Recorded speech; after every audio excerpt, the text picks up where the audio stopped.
Bonjour à tous, une nouvelle vidéo RC Fast-Car, un nouvel épisode, pas tout à fait, car nous allons contrôler une nouvelle fois le Kraton 4S V2, donc en couleur bleue, donc Kraton que j'ai commandé le 17 juin 2022, que j'ai reçu le 30 novembre, donc je vous avais expliqué beaucoup de problèmes sur les 4S, mais j'avais dû complètement le renvoyer, donc problème au niveau du cerveau, donc vibration dans la direction, plus un problème de SC. Donc je l'avais eu de retour le 12 décembre, contrôle, plus de problème de cerveau, donc il avait été changé, mais le SC, il y avait toujours ce problème. Donc quand j'inversais le sens de marche, les roues tournaient toutes seules, donc sans possibilité de les arrêter. Donc il avait été une nouvelle fois renvoyé. Donc j'avais reçu une nouvelle boîte, hein, donc là tout à fait un nouveau véhicule. Donc ça, je l'avais reçu le 27 décembre. Et donc là, j'avais fait l'unboxing. Donc c'est une des dernières vidéos qui est parue. Et donc vous avez pu voir pendant le contrôle, il y avait de l'huile dans le fond de la boîte. A priori, ça venait plutôt de l'amortisseur que du différentiel. Donc le véhicule a été renvoyé et on me renvoie un nouveau. Donc ici, on va faire ça ensemble.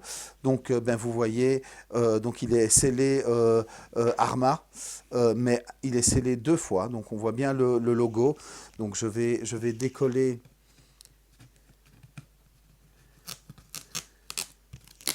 la bande de protection. Donc voilà. Donc vous voyez bien, il y avait une autre bande de protection qui avait été précédemment ouverte.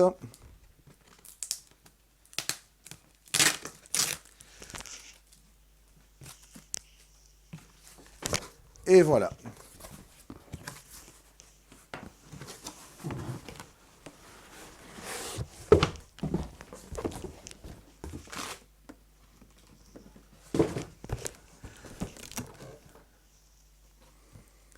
Donc ici, on voit, il y a deux scellés. Donc toutes ces boîtes, comme je l'ai déjà dit plusieurs fois, ont été ouvertes chez l'importateur, probablement, ou directement chez Arma, pour un contrôle. Donc a priori, au niveau de la transmission, des bagues de serrage, des cardans qui ont été remplacés. Donc ça, c'est une information d'un abonné de la chaîne de Mani. J'en profite pour lui faire coucou, et donc il a publié aujourd'hui une vidéo concernant ceux qui demandent tout le temps des informations qui ont déjà été publiées. Donc que ce soit sur Facebook ou sur YouTube, vous pouvez faire une recherche. Donc quand vous avez une question, vous pouvez la retrouver. Pas besoin d'amener Arma Passion, Arma France, Bash Brothers, Mani. Donc on voit, quand on ouvre Facebook, on a l'impression d'avoir bu. Donc voilà, donc allez voir cette petite vidéo de Mani. Donc oui, ici je viens de soulever, mais vous pouvez voir, hein, donc ils ont été ouverts. Donc on a enlevé la carrosserie. J'essaye de me dépêcher parce que je n'ai que 20 minutes sur mon appareil photo. Voilà. Donc ici, vous avez le mode d'emploi, hein. Donc dans le mode d'emploi, vous allez retrouver la vue éclatée, vous allez retrouver les références.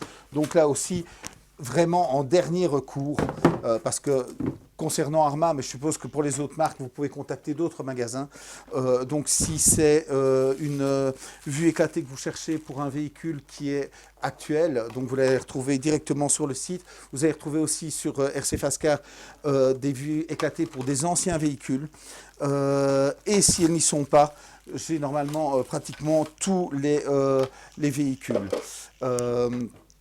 Donc en vue éclatée, donc n'hésitez pas à me contacter, et forcément quand je la donne à quelqu'un, je la remets pour les autres. Je l'ai fait il n'y a pas longtemps pour un Bicroc 6S, donc vous allez retrouver toutes les pièces toutes les vues éclatées sur RC Fast-Car.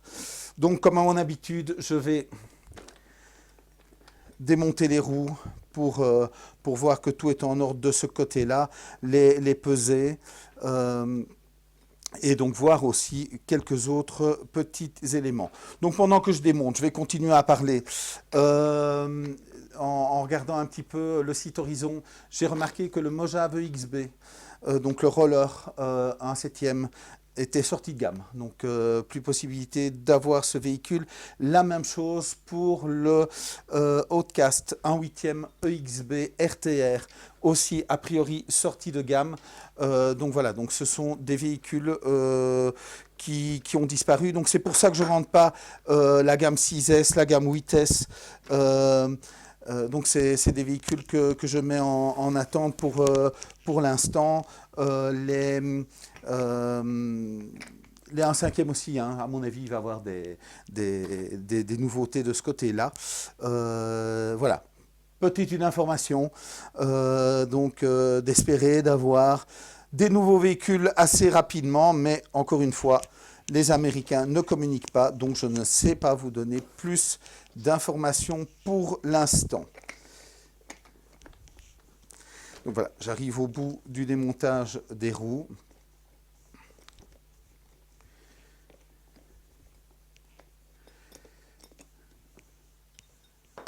Donc un petit contrôle que je fais aussi quand je démonte les roues, donc c'est de bien voir que la vis ou le BTR est présent et que la tige également qui maintient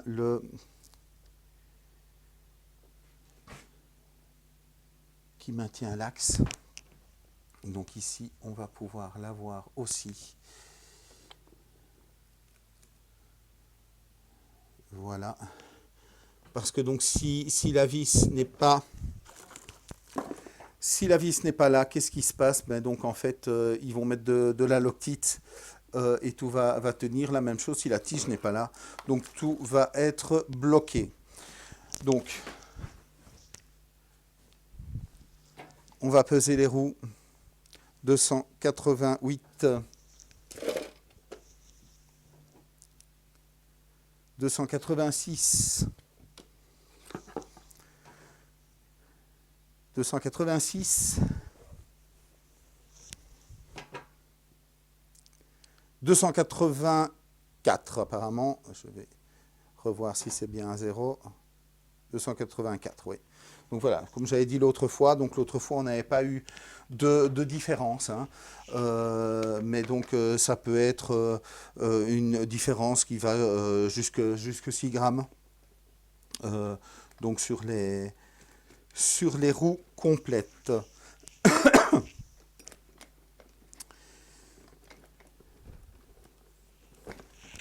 Voilà.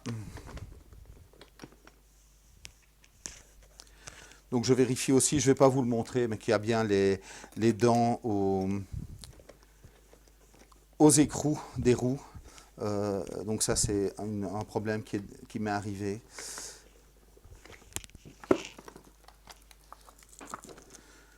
Donc en tous les cas, cette fois-ci, pas d'huile dans le fond de la caisse. C'est déjà une très bonne chose. Pas de problème au niveau du serrage des roues, il était normal, je veux dire, ni trop fort, ni complètement desserré. Donc voilà, donc ça c'est une bonne chose. Oui, donc depuis le contrôle du dernier Kraton 4S V2 qui avait un problème d'huile, j'ai eu quand même d'autres véhicules. Donc j'ai eu d'autres Kratons, j'ai eu des Outcast, j'ai eu Fireteam, j'ai eu des Mega Boost en Vortex et en Santon, et donc ils n'avaient pas de problème, hein. Donc voilà, pas toujours penser que tout ce qui arrive de chez Horizon pose un problème, ce n'est pas le cas. Donc voilà, donc on va vite faire le contrôle au niveau de l'électronique, hein, donc voir que tout se passe bien de ce côté-là.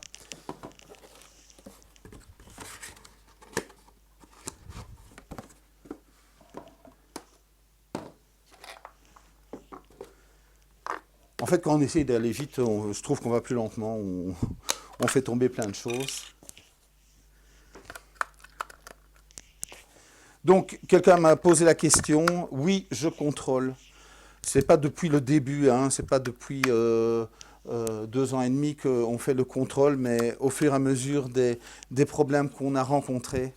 Là, je pense que ça fait quand même 1 an que je contrôle les véhicules et que les points sur lesquels je contrôle augmentent en fonction de ce que j'ai rencontré comme problème. Donc, ils sont tous contrôlés.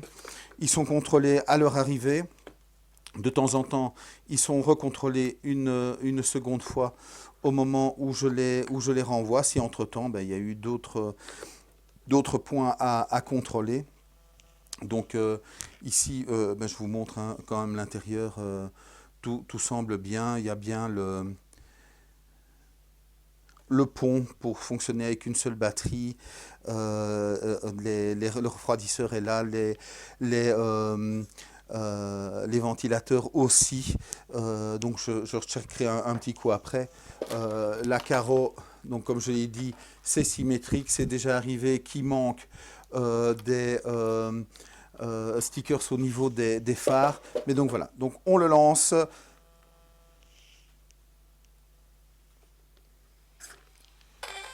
Voilà.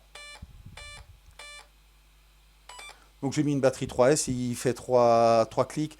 J'avais volontairement, donc c'est un petit truc de manie, hein, donc bouger les roues pour voir si elles vont se remettre. Gauche, droite.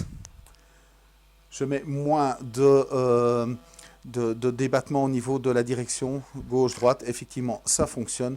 Je regarde le réglage fin gauche, droite. Ça fonctionne. Je vais démarrer légèrement en faisant démarrer le zéro de la traction. Voilà, je remets à 0. Inversion de la direction. J'ai fait gauche, il va à droite. C'est bon. Je vérifie de ce côté-là. Je mets à 50%. Je tiens le véhicule. Frein. Marche arrière, c'est bon. C'est en 75%, 75%.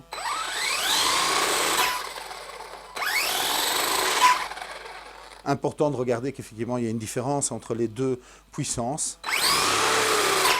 Donc ici on voit bien le ballonnement. Le ballonnement à 100% et a priori ça n'a pas démarré tout seul. J'ai inversé le sens de marche. C'est bien inversé, je vérifie dans l'autre sens. Voilà. Les ventilateurs fonctionnent. Je peux éteindre d'abord le véhicule, ensuite la radio. Donc je finaliserai après de le remettre dans la boîte pour ne pas vous tenir trop longtemps. Donc voilà, on va mettre ici devant. Peut-être un petit contrôle avec vous.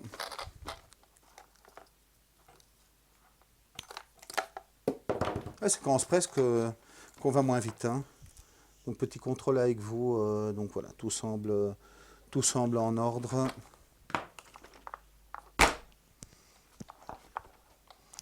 Ok. Donc qu'est-ce que je voulais encore faire avec vous? C'est ouvrir la boîte de pièces que j'ai reçue aujourd'hui. Donc je l'ai commandé lundi. Ça n'a été préparé que mardi. Je suppose qu'ils avaient autre chose à faire le 2 janvier, un inventaire ou quelque chose.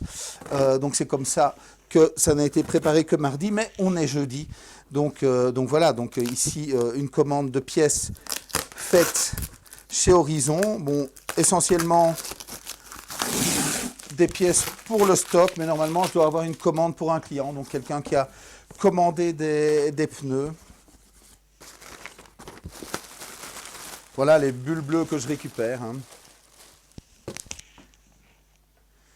Et donc pour vous donner une petite idée de comment ça arrive, en fait j'ai un problème depuis le début parce que il était en zoom.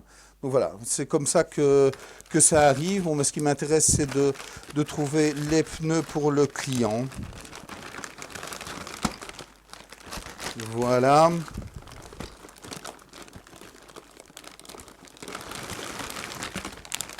Voilà, donc je pense que ces pneus ont dû être commandés ou du week-end ou lundi. Donc vous voyez, on n'attend pas très longtemps. Donc la prochaine chose que je vais faire, c'est emballer ces pneus pour les envoyer aux clients. Et donc, comme je le dis, normalement, une dizaine de jours ouvrables entre le moment où vous commandez une pièce qui n'est pas de stock et le moment où vous allez la recevoir. Mais vous êtes obligé de passer par moi. Donc, un email, un coup de téléphone, donc pour voir si c'est de stock chez Horizon. C'était de stock chez Horizon. Donc voilà, les pneus Proline vont partir pour le client. Je pense que j'ai dit tout ce que je devais dire. Donc désolé pour une nouvelle fois un contrôle véhicule le même, hein. Mais je pense que c'était important de voir d'abord que je l'ai contrôlé 4 fois et que je ne l'ai pas encore envoyé à un client. Donc voilà, il va avoir un craton disponible. Donc voilà, donc c'était pour moi important de le montrer. Donc tous les véhicules sont contrôlés avant d'être envoyés. Je sais qu'il y en a que ça me dérange, mais donc voilà, la plupart des clients sont quand même souvent des gens qui se remettent ou qui se mettent pour la première fois au modélisme. Ils achètent du RTR, c'est pour que ça roule. De toute façon, comme on a pu voir, ils ont été déjà ouverts par donc Arma. Les 2 hautes-casques que j'ai reçus précédemment, donc là il y avait une 3e bande, donc ils avaient aussi été contrôlés chez Horizon. Donc voilà, donc je ne pense pas faire mal. En tous les cas, je suis certain de faire ce qu'il faut pour toute une série de clients qui veulent, comme souvent, hein, on est des gamins, on veut mettre des piles, on veut mettre la batterie, on veut rouler. Donc c'est la première chose qu'on veut faire. Et donc si on s'était retrouvé avec un véhicule qui pose un problème, d'abord on serait très frustré de ne pas pouvoir rouler. Ou bien comme les hautes-casques, les roues trop serrées, vous avez le moindre problème, il est tout dégueulasse. Et en fait, vous ne savez pas retirer les roues. Donc voilà, donc ici, vous savez, par exemple, ce véhicule-là a été contrôlé sur certains points. Il y a d'autres points, il y a des réglages que vous devez quand même faire vous-même. Mais donc voilà. Donc je vous souhaite une très très très très bonne journée et je vous dis salut salut.